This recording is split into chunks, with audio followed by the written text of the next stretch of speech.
In this lesson from the book, The Joy of Botanical Drawing, we're going to draw a petal in color with watercolor and colored pencils. Well, before we start this lesson, I just want to give you an overview of the art supplies we'll use. I work with color pencil and watercolor pencil. Not too many art supplies, which is great. A few, you don't need a ton of colors. I like a good light source to help to see and also to light my subject when I'm drawing, and a real subject at all times to draw from.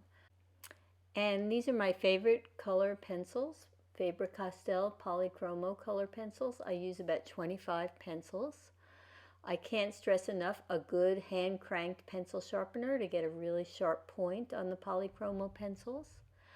And then I also use, Faber-Castell makes a watercolor pencil, Albert Durer watercolor pencils, and I use about 10 colors of those. So now you can see I have a real tulip on my paper, and I've got my pencils, some of the colors I'm going to use for this particular flower. You'll use the colors that you have that match your petal.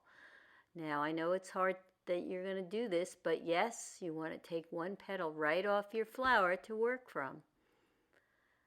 And I've laid mine down here. It's a year later from when I did that the two petals for the book that I did last year, but now coincidentally the same flower is blooming again, and I'm going to take another petal and I'm going to show you how I did this drawing originally. So I take my petal and I lay it on my paper, and with a graphite pencil I lightly mark off the height and the width because I'm going to draw it life size. I always give myself a center axis so then I can draw one side of the petal following along the contour as my eye looks at the real petal, and then I go down the other side. And I draw very slowly and very lightly. I don't press hard at all. You can hardly see it, and that's good, because you don't want to have too strong of an outline. Now I'm adding that little bottom edge that I see there on my flower petal. And I erase that center axis because I don't really need it anymore. And so I've just lightly erased it with a kneaded eraser. And now I'm going to do the first layer with a watercolor wash. So I'm getting my water, and first thing, clean water. I'm going to put down a layer of clean water over my petal drawing. So I'm carefully staying within the lines, because putting down the watercolor helps. Putting down fresh water first will help your watercolor spread a bit, and so you want to keep it within the confines of your drawing. So that's what I've got here. I'm laying down the water, and I make sure I cover the whole thing, and then I'm going to let that seep in for a little bit. You can see not very long. Meanwhile, I'm getting my really cool palette, and I'm going to get my watercolor pencil. This is a yellow, and I'm laying down some of the yellow, and then I'm going to pick up my brush, dip it again in some water. I've got a paper towel there for dabbing, and I'm going to activate that watercolor. How cool is that? It's a really easy way to work. And now I've tested my color, and now I'm going to put down a layer of yellow across over the whole petal to start. And because the paper is still a little wet, it mostly is spreading, which is great because I want to have a more or less even coverage if possible. And now, while my petal is still wet, I'm going to go over it and try to get some of that red color that you see on the petal as well. So I'm going to use some red watercolor, and you can see here on the other side of my palette, I've laid it down, and I'm going to get some of that on my brush, and I'm going to quickly put it in. You see it's still spreading a bit because the petal is wet, but I'm going to have to work pretty quickly and keep all those edges wet so that they're not too, strongly, I don't want to create extra lines from the watercolor if I don't have to. And so I'm kind of making those edges a little bit less precise so that one color will fade into the other. So later on I can make this as precise as I want to. So I'm covering the whole thing with a layer of red watercolor wash and making sure to leave that areas where I want the yellow to show through at the bottom and the top. And again, I'm just adding a tiny bit of clean water to spread that edge a little bit more. Then I can go back over and add a bit more if I want to. So this is a really pretty quick technique, combining the watercolor washes and then with the color pencil. You're going to see we're going to let, after we do this, we're going to let this, after I finish adding what I want to kind of describe that petal as pretty close, but it doesn't have to be perfect because every petal varies a little bit, which is good. Now I'm going to let this watercolor wash dry completely before I start to work with the color pencils. And once it's dry, I'm going to take my polychromo color pencils and work right on top of it. So now I am starting in with a red, one of a color I love called Madder, and I'm starting to add some edging on the top, and I'm going to go in there. You're going to see I'm going to put quite a lot of layers. Now everybody wants to know, how long do you let the watercolor dry? As long as it needs, until when you start to lay down the color pencil, you can feel the pencil going into the paper. If it's still wet, your pencil won't lay down on the paper. It won't absorb into the paper, and you will actually tear up your paper. So it's a good idea to make sure you're patient and you let it dry completely. One thing you can do is work on a couple of petals at the same time so that you're not impatient, so that when one is drying, you're working on something else. Okay? Or, you get up for 20 minutes and have lunch or something.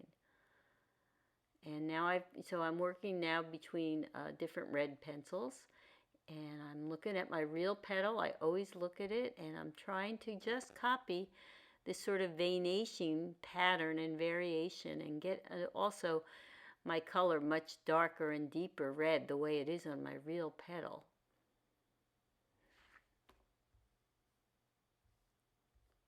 And of course I'm using a really, really sharp pencil. Don't forget to keep sharpening your pencil when you're doing this. And your edges where red goes into yellow, you want those to end at really nice sort of fine feathering strokes. I also follow the veining pattern, and the surface contour of my petal is very helpful to help describe the three-dimensional quality of the petal.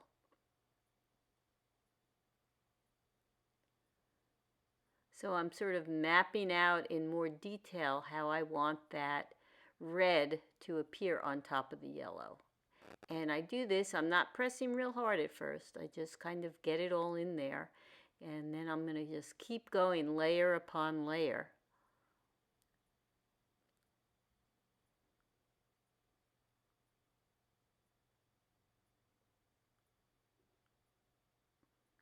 Yeah, and there's a little bit of a variation in that center vein.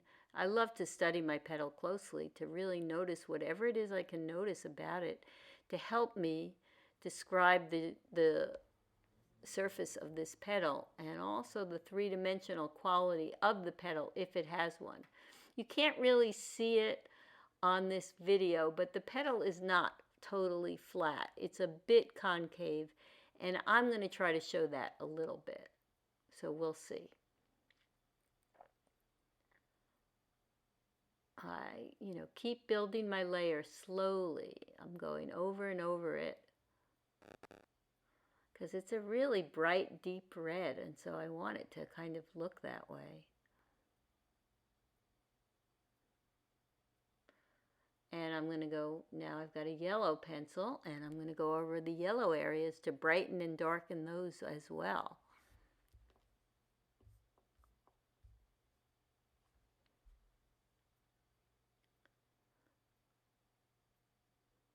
and I put the yellow right over the red in some places to kind of blend those two areas together. So that yellow is getting pretty nicely bright now, but the red still has a long way to go.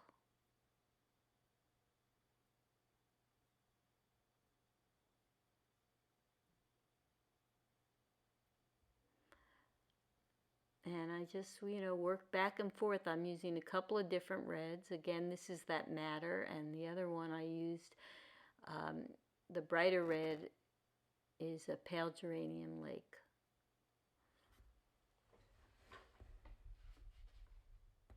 And I'm going down the two sides of that center area that I see on the petal.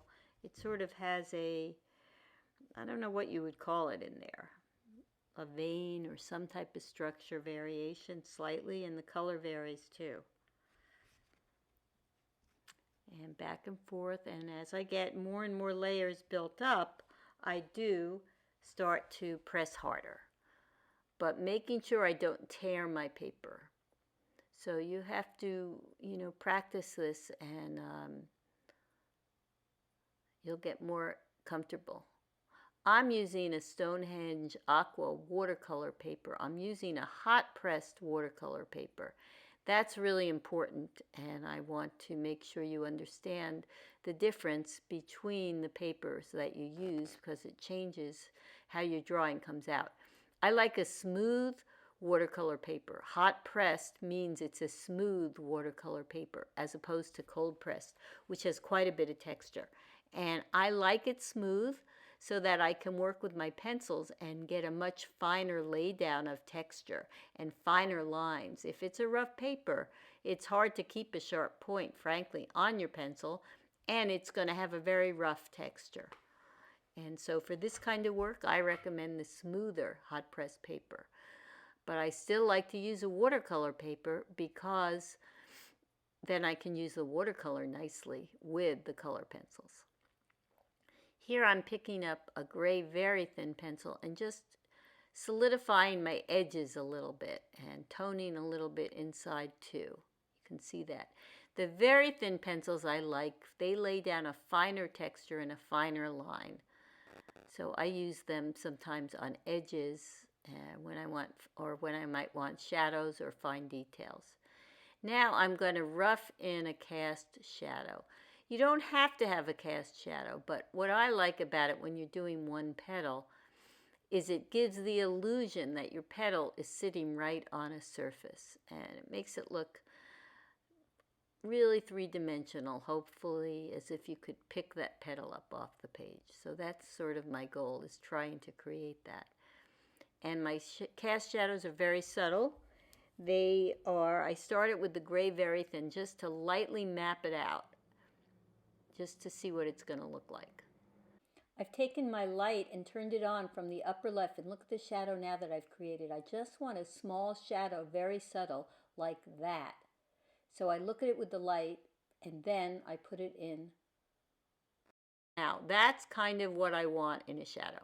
So I just turn it on for a minute so I can see it, and then I'll adjust my drawing. But I never make my shadows hard-edged. I always have them darkest very close to the subject itself, where one edge of the subject meets the surface it's sitting on. It's very dark. Here I'm using a black, very thin pencil to show that. And I feather that black out into the gray. But you see now how that petal is starting to lift off the page? That's kind of the magic when that starts, which is really fun to do.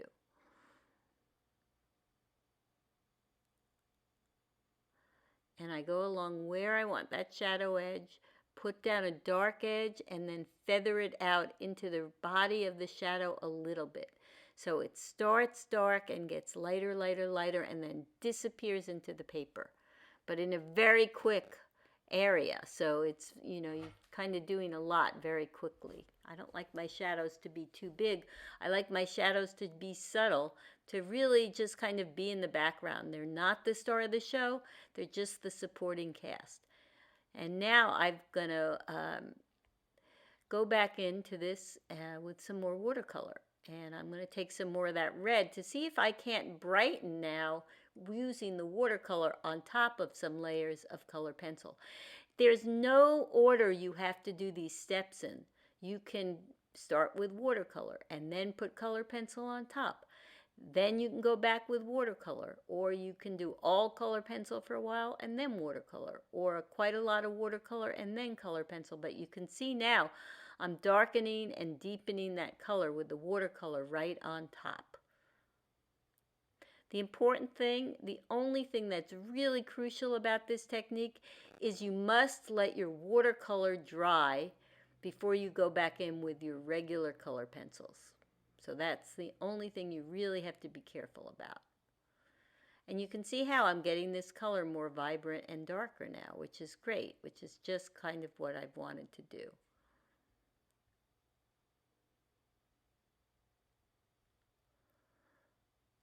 So I'm putting down some watercolor, and I keep dabbing into my brush to smooth out, get a little bit more water perhaps, or a little bit more paint.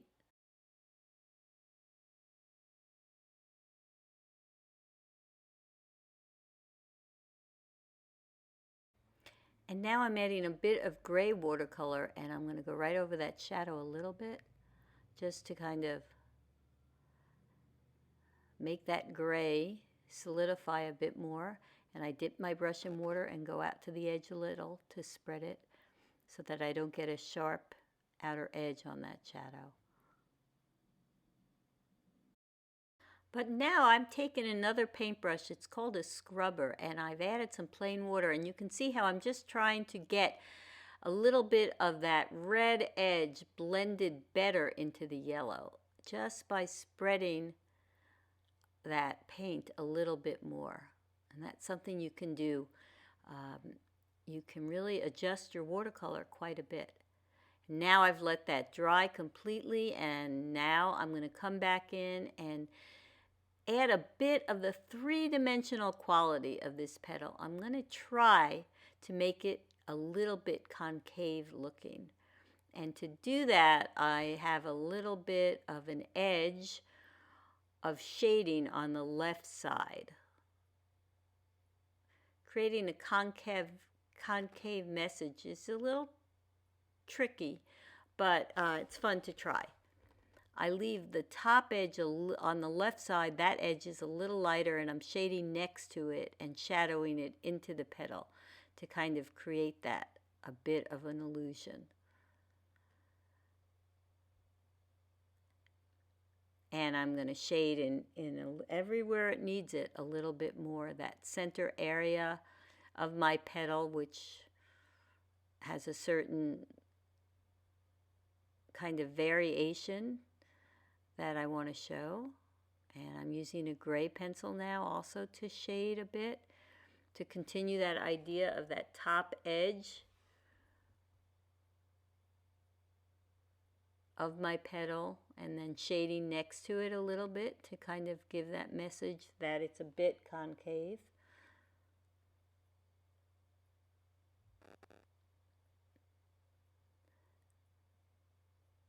And continue the veining, showing a little bit of that, following the way the veins, I see them on my actual petal, and still color. And now I'm really adding some more red, quite a bit harder, to try to darken and brighten that color. I'm using both colors of red to make that shading follow a little bit more, and try to make this look a little bit concave. It's not crucial, but it's fun to try to do. And again, I use very sharp pencils, especially towards those edges, so that the lines or the color variation from red to yellow will be a very fine line transition. See how I follow the direction with those pencil strokes. And I mean, this is just so much fun to do. You have time for a petal. You might not have time for a whole flower. Or you might feel a little nervous about tackling a whole flower. But what a great way to just practice your colors Learn about the petal of the flower. Learn how to use your watercolor and your color pencil together. So many things you're learning. Putting down a very subtle cast shadow. I mean, this has got to be a fun exercise. I like to do petals all the time. Just to spend a little time doing a petal if I don't have time for a whole flower, or I really want to learn, practice the colors, or learn about that particular flower first. If I have two flowers from the same plant, that's great. So I can take a petal off one, maybe even a few petals to practice, and then draw a whole flower later on. So I want you to just really enjoy this lesson.